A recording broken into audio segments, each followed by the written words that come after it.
Welcome back to another week of Paranormal Probe. Where we take those weird tales, Those ghost stories, spirits, and really put them under the microscope. you know, from the world of flash fiction. Yeah. We love delving into the shadowy corners of the paranormal, and you guys, our listeners, have sent in some truly captivating stories. That's right. And today we're focusing on two of those stories.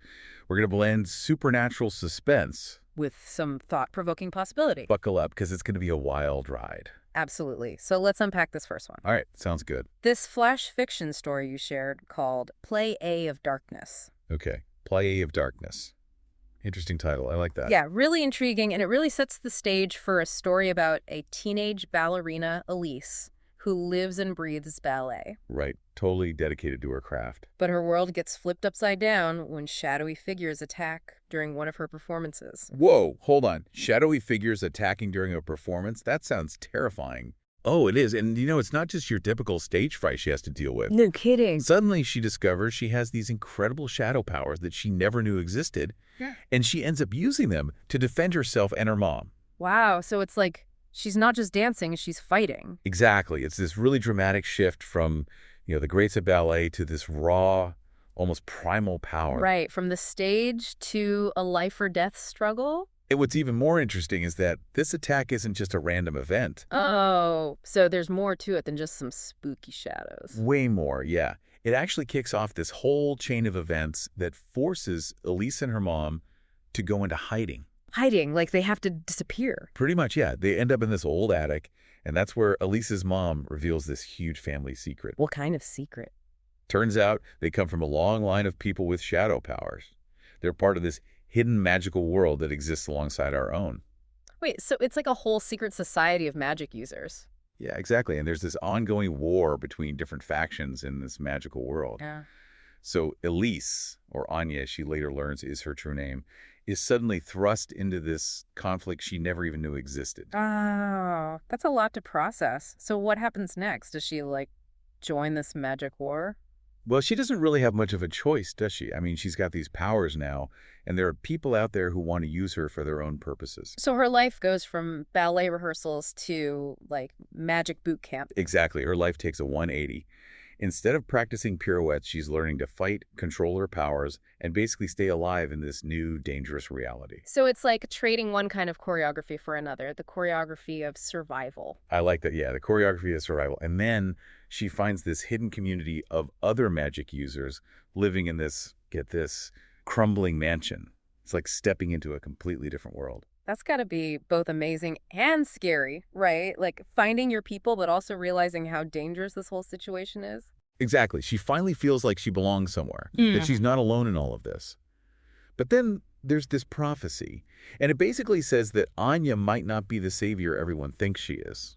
Oh, here we go. A prophecy. Always got to have a prophecy. Right, and gets even more interesting. This prophecy says she could actually become a villain, a threat to everyone. It makes you question everything, right? For sure. Can she trust anyone? Are they all just using her? And then the story ends on this crazy cliffhanger. Oh, tell me about it. She's at this big celebration, like a coming-of-age ceremony, and she's dancing with her partner, who she trusts completely. But then he reveals that he knows about the prophecy and attacks her. Oh, no way. Talk about betrayal. Right. Leaves you hanging, wondering if she could escape, if she could defy this prophecy, if she could even survive.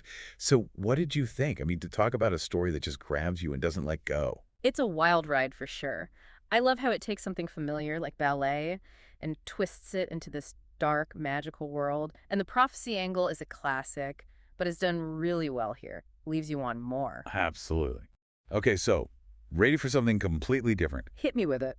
Let's dive into this other flash fiction story you guys sent, Chariots of Fire. This one is, well, it's mind-bending, to say the least.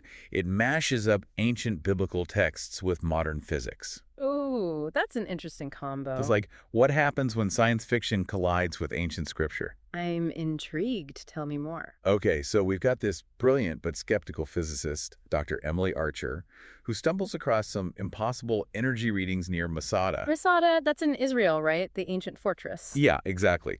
And these energy readings, they're not just random blips on a radar. They match up perfectly with the biblical descriptions of Ezekiel's chariot. Wait a minute, you're saying there's scientific evidence for something straight out of the Bible? That's what Emily is trying to figure out. It's this clash between her scientific worldview and this seemingly impossible data. It's like, what do you do when the evidence points towards something you never thought possible? Yeah, that's got to shake up your whole reality. Right, and it gets even wilder. They detect a similar energy surge at another ancient site, this time in Cairo. So it's not just a one-time thing, there's a pattern. Exactly. It's like these energy surges are connected somehow, maybe even orchestrated. Okay, now I'm really curious. So what do they do next? Do they have any idea what's causing these surges? Well, that's where it gets even more interesting. They bring in a Catholic priest, Father Matteo Rossi, to help with the investigation. It's this cool dynamic of science and faith coming together. Faith and science. Don't usually see those two hanging out together. I know, right? But they need each other to understand what's going on. And Father Rossi, he has this great quote. Funny thing about faith, it's the only science where believing something makes it real. That's deep. I never thought of it that way. Yeah, and it really highlights the different ways they approach this whole mystery. So they go to Cairo, to this ancient burial complex where the second energy surge happened. And things get really intense. Oh, how Start detecting all these anomalies, seismic activity, magnetic disturbances. It's like a swirling vortex of energy, completely off the charts. sounds dangerous. It is. They realize there's this hidden chamber beneath the burial complex, and it's sealed shut. Sealed shut like they can't get in. Nope. And it's not like a normal door or anything. It's like the stone itself has grown over the entrance, perfectly smooth, no seams, no cracks. And they try everything to open it. Explosives, lasers, everything.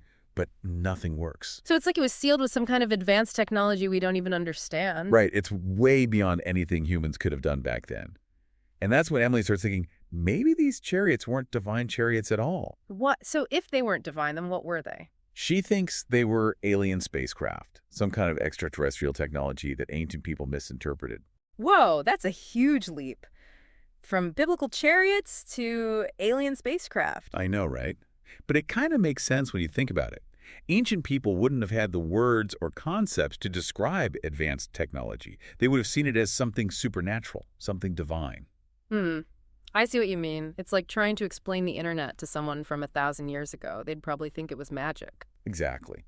So Emily, she decides to use the energy readings they've collected to try and create a resonance pattern, like a key, to open the chamber. Bold move. So did it work? It did, but not in the way they expected. They're not trying to force it open. They're using this subtle energy resonance, and suddenly, boom, the chamber opens, revealing this shimmering portal. A portal, like to another dimension. It seems that way, yeah.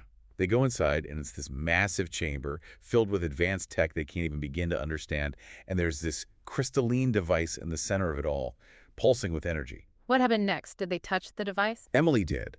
And it was like this information overload. She was bombarded with images, knowledge, alien landscapes, all downloaded directly into her mind. Wow, that's intense. So what did she learn? What was the message? It was chilling, really. The message wasn't about conquest or destruction. It was about judgment.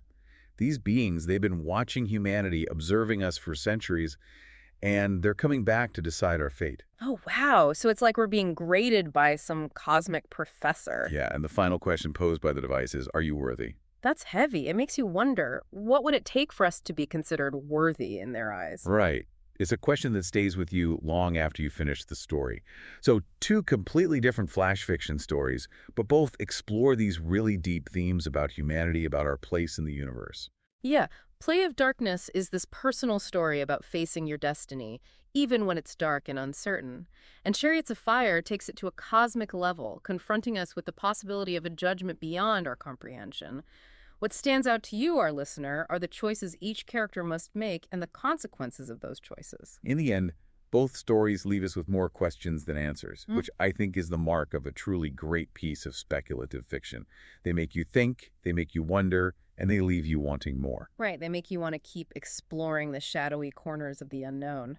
Speaking of exploring, for our final thought this week, I want you to consider this. If you were suddenly given an extraordinary ability, like Anya in Play of Darkness, how would you use it? Would you hide it from the world, or would you embrace it, even if it meant risking everything? And if you were faced with the undeniable evidence of superior intelligence judging humanity, like in Chariots of Fire, what aspect of our civilization would you hope would make a positive impression on them? That's some heavy stuff to ponder. We'll leave you to grapple with those questions. Until next time, keep those flash fiction stories coming and keep exploring those shadowy corners. And don't forget to rate and follow the Paranormal Bible Podcast for more captivating stories. We'll be back next week with another probe into the strange and unexplained. See you then.